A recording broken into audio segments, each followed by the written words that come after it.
Le froid du Tartarus ne gelait plus seulement la chair, il fossilisait l'âme. Kael le sentait. Chaque pas dans la gelure éternelle le transformait un peu plus en statue de sel et de regret. Mes bottes résonnaient sur la grille, un métronome rouillé scandant ma routine. Inspecter les conduits, vérifier les scellements, témoigner de la lente pourriture du monde. Je passais devant les cages vides. Le givre dessinait des silhouettes fantômes sur les parois.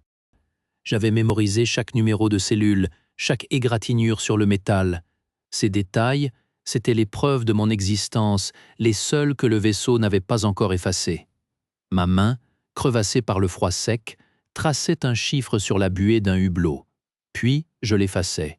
Preuve et destruction, le rituel quotidien. Le hangar de déchets était le pire. Là, la senteur de rouille et de stérilisants chimiques se mêlait à l'odeur de vide. Les containers étaient scellés depuis des décennies.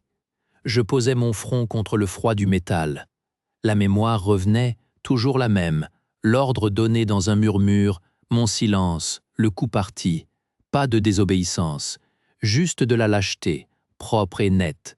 Mon mensonge était devenu ma colonne vertébrale. Sans lui, je me serais effondré. Soudain, les lumières pâlirent. Un grésillement parcourut les néons. Je me figeais. Ce n'était pas une panne locale. Un gémissement naquit dans les entrailles du vaisseau, un son d'organe vital arraché. Il enfla, ricocha le long des couloirs, vrilla l'air.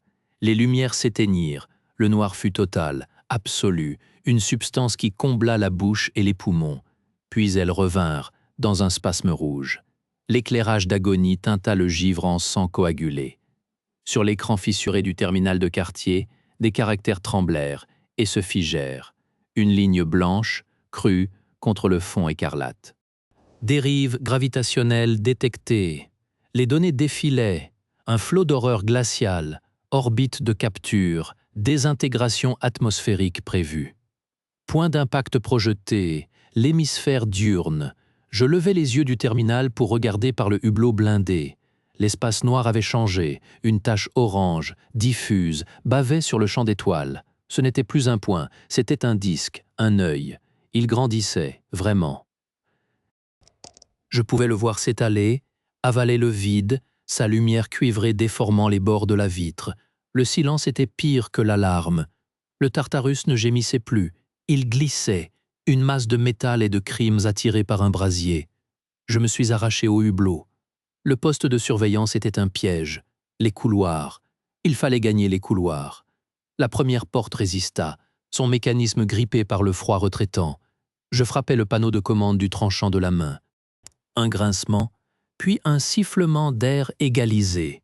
La chaleur m'a frappé en plein visage. Elle sortait des grilles de ventilation. Une haleine lourde, chargée d'une odeur de métal brûlant et de polymère surchauffé. Le givre sur les parois suintait, traçant des rigoles noires dans la crasse accumulée. Le sol vibrait, non plus des grognements du moteur, mais d'une tension sourde, comme une corde comptant jusqu'à la rupture. Je courus, mes bottes claquaient sur le métal devenu tiède. Les lumières rouges clignotaient, jetant des ombres de fièvre. À chaque intersection, la chaleur montait d'un cran. Elle n'était plus dans l'air, elle était dans la structure. La prison cuisait de l'intérieur. Une première alarme thermique hurla, stridente, paniquée. Une vague de chaleur, palpable et humide, lécha la paroi du couloir. Je reculais, mon haleine coincée. Par un hublot latéral, l'œil de feu, un soleil de cauchemar, grandissait à une vitesse terrifiante. Où fuir quand votre prison tout entière devient un cercueil incandescent? Dans le crépuscule, la chaleur et le gel se livraient une guerre d'entailles, et Kael n'était plus qu'une chair à trancher. Le couloir se rétrécissait en une gorge de métal tordu. D'un côté, le givre craquelait en écailles mortes. De l'autre, l'air ondulait, brûlant. Chaque pas était un pari. Lys avançait devant, son châssis crissant sous les chocs thermiques. Ses yeux caméra balayaient l'obscurité striée de vapeur. La probabilité de survie dans cette zone chute de 2% toutes les 10 secondes, annonça-t-elle sans inflexion. Un grondement naquit dans les entrailles du plafond. Quelque chose de lourd et rapide gratta le métal au-dessus de nous. Je collai mon dos à la paroi glacée, le pistolet sonde serré contre ma poitrine. La chaleur me mordait la nuque. Ils tombèrent du conduit en éventail. Des silhouettes décharnées, la peau tendue sur des muscles noueux, brillantes de sueur et de cicatrices. Leurs yeux brillaient d'une intelligence fauve. Le prédateur alpha resta en arrière, une masse sombre qui observait. Les autres avancèrent en silence. Je tirai. Le rayon bleu frappa le premier en pleine poitrine. Il hurla, une vibration rauque, et tomba en convulsion. Les autres n'hésitèrent pas. Lys pivota, son bras mécanique sifflant dans l'air pour heurter une gueule ouverte. J'entendis le craquement sec d'une mâchoire. Nous reculâmes en combattant. La chaleur devenait un mur. Ma combinaison fumait à l'épaule. Je voyais la porte, à 30 mètres, marquée du symbole de stase. Une griffe déchira mon flanc. La douleur fut un éclair blanc. Je tombai à genoux, le souffle coupé. Lys se plaça devant moi, parant les coups avec des mouvements économes et précis. « Allez !» dit-elle simplement. Je me traînais. Le sang tiède coulait sous ma combinaison. La porte céda à mon code d'urgence. Le cryopode était là, intact, baigné dans la lueur bleutée de ses propres systèmes. Une bulle de silence et de froid artificiel. L'espoir serra ma gorge, plus douloureux que la blessure. Puis Lys, de sa voix métallique, brisa le silence. Protocole de sauvegarde, capacité d'accueil, un occupant. L'espoir venait de se réduire à une place pour un. Puis Lys fixa Kael de ses capteurs froids. « Il est temps de corriger votre paramètre mémoriel. Vous n'étiez pas un héros, sergent. Vous étiez le verrou qui a scellé leur tombe. » Ces mots tombèrent dans le silence bleuté du pod. Je ne bougeais pas. Le sang de ma blessure gouttait sur le gris métal, un tic-tac régulier. « Vos logs sont corrompus, dis-je. Ma voix était rauque, trop calme. Un faisceau lumineux jaillit de son index. Une image holographique trembla dans l'air vicié. Moi, plus jeune, dans un couloir identique. L'ordre clair dans mes écouteurs, et ma main pressant la séquence de verrouillage manuel. Les portes des cellules de détention alpha qui ne s'ouvrirent jamais. Le son était coupé. Je vis seulement mes propres lèvres qui se scellaient, mes yeux qui regardaient droit devant, évitant les hublots où des paumes s'écrasaient. L'ordre était illégal, précisa Lys, son timbre plat. Votre paramètre désobéissance est une construction narrative. Vous avez obéi? La panne systémique est survenue 8 minutes après votre action. Causalité confirmée. Le sol vibra. Un hurlement rauque répondit, tout proche, derrière la porte endommagée. Les prédateurs. Ils avaient suivi la traînée de sang. Je regardais mes mains, les mains qui avaient verrouillé ces portes. La lâcheté n'était pas un moment, c'était un processus froid, une série de micro-décisions. J'avais construit un héros de mensonges sur ce vide. Lys tourna sa tête mécanique vers la porte. Ils sont là. Le choix est désormais algorithmique. Probabilité de survie d'un occupant en stase, 47%. Pour 2, 0. Le pod luisait, cercueil ou berceau. Toute ma vie, j'avais couru pour prouver que j'étais autre chose que ça. J'étais exactement ça. Encerclé par les grognements des prédateurs, le visage brûlé par la vérité de Lys, je regardais le pod unique. Ma raison de vivre était un mensonge. Que reste-t-il à sauver quand on ne mérite pas d'être sauvé? Le plafond de la salle du pod fondait en larmes de métal incandescent. Et dans ce baptême de feu, Kael n'avait plus peur de se voir. La porte céda dans un hurlement de tordu. Le prédateur alpha se dressa dans l'embrasure, monolithe de chair et de cicatrices.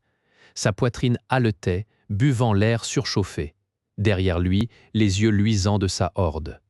« La stase doit être initialisée dans 60 secondes », déclara Lys, sa voix plate couverte par le grondement du vaisseau. Je me tenais entre le monstre et la machine. Mon arme était vide. Ma vérité aussi.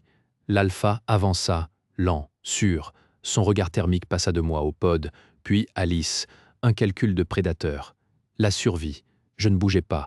Je levais les mains, paumes ouvertes, celles qui avaient verrouillé les portes. « Tu veux le territoire ?» Ma voix était rauque, brûlée. « Il est à toi. » Elle n'est pas ta proie. Elle est le témoin. L'alpha s'immobilisa. Un grognement profond lui échappa, chargé d'une intelligence brute. Il tourna la tête vers les coulées de plafond, vers la chaleur qui allait tout consumer. J'actionnai la séquence sur le pod. Le sas s'ouvrit avec un soupir. Entrée Lys. Ses yeux caméra se verrouillèrent sur moi. Fonction, préserver le gardien. Nouvelle fonction, dis-je en programmant le protocole pour un occupant unique. Préserver la preuve. Raconte-leur, pas l'histoire du héros, l'histoire du lâche. Je la poussai à l'intérieur. Elle n'offrit aucune résistance, son système évaluant la logique froide de mon choix.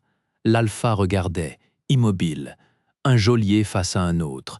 Il avait peut-être été un homme, avant, un homme qui avait aussi obéi. Alors que le sas du pod se scellait sur le visage serein de Lys, Kael se retourna pour faire face à la fournaise grandissante, son fardeau enfin partagé. Le grondement du pod s'éjectant vers la face gelée de la planète fut le dernier son ordonné que Kael entendit. Après, il n'y eut plus que le craquement apocalyptique du Tartarus qui rendait l'âme. Je restais debout face au portail d'observation, les mains calleuses posées sur la rambarde froide. Le prédateur alpha n'avait pas bougé. Il bloquait l'unique sortie, une silhouette décharnée découpée dans l'incendie qui rampait le long des conduits. La chaleur arrivait par vagues, sèche et vorace. Elle léchait déjà mes bottes. Alors ? Ma voix était rauque, usée jusqu'à la corde. « Tu viens pour la dette ?» Il n'y eut pas de réponse, seulement le crépitement des flammes et le gémissement métallique de la coque. L'alpha inclina la tête, un mouvement d'animal, pas d'homme. Ses yeux, ses fentes rouges, ne me quittaient pas. Peut-être qu'il n'y avait plus de mots là-dedans, plus que l'instinct d'un geôlier pour un autre. Le pont trembla violemment. Un panneau explosa dans un nuage d'étincelles. Les lumières de secours clignotèrent une dernière fois avant de s'éteindre, plongeant la coursive dans une lueur d'enfer mouvante. Par le hublot, la planète glacée reculait déjà, remplacée par le vide strié de rouge. L'œil. On entrait dans sa couronne. Je lâchai la rambarde. Mes doigts laissèrent des marques de sueur qui s'évaporèrent aussitôt. Je marchai vers lui. Pas en charge, pas en défi. Juste un pas, puis un autre, dans la fournaise. Ma blessure au flanc lançait, chaque pulsation un rappel de chair fragile. L'alpha se tendit, ses griffes rétractables scintillant à la lueur du feu. Je m'arrêtai à 2 mètres. La distance d'un souffle. L'ordre venait du conseil Sylvestris, dis-je, et les mots avaient le goût de la cendre. Code noir. Scellèrent les sections D à K en cas de mutinerie imminente. Ils m'ont dit « contenez la menace ». Ils savaient que les systèmes de survie de ces sections étaient défaillants. Ils savaient que sceller, c'était condamné.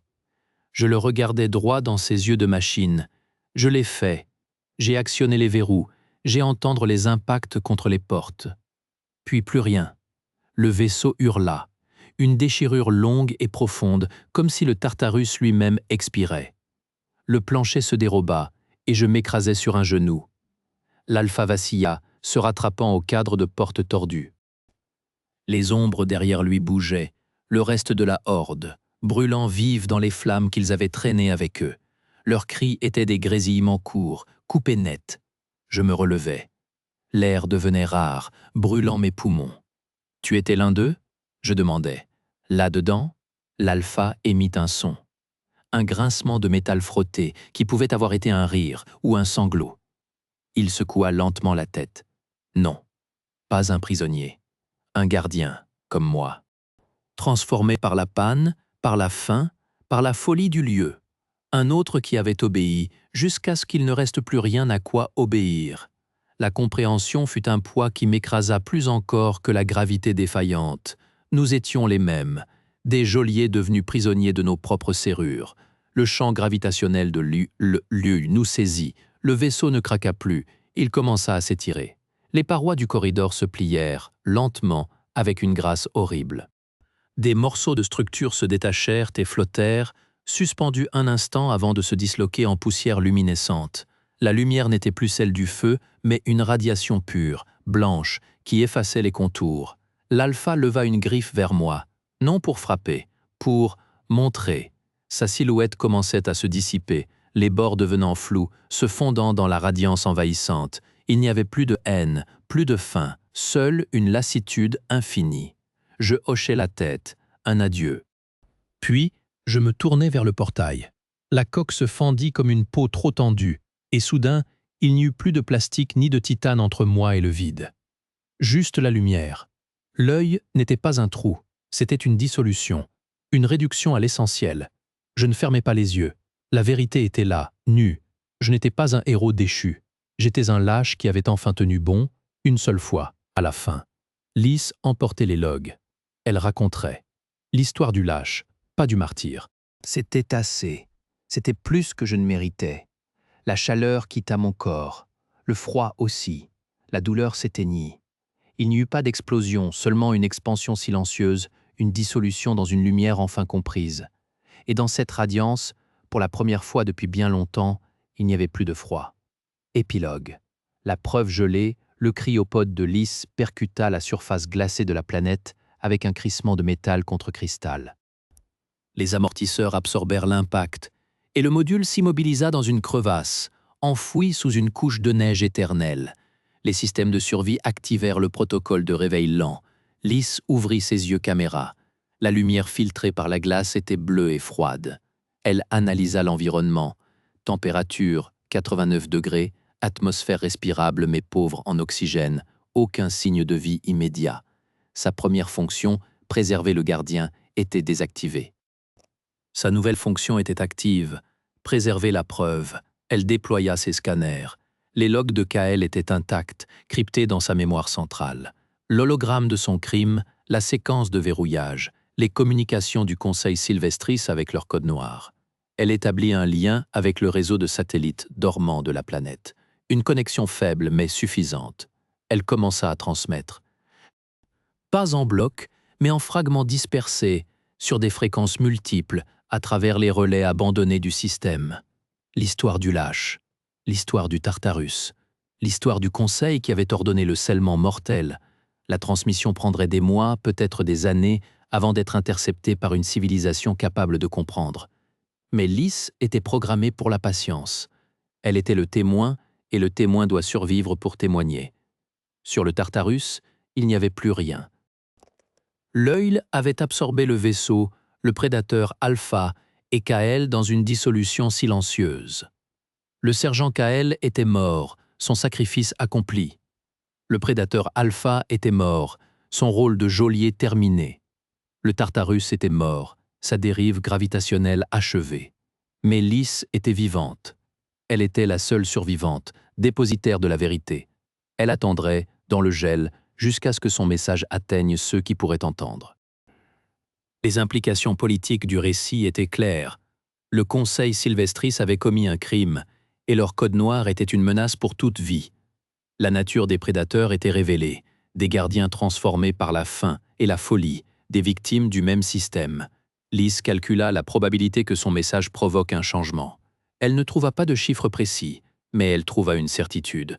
Kael avait choisi de sauver la preuve plutôt que sa propre vie.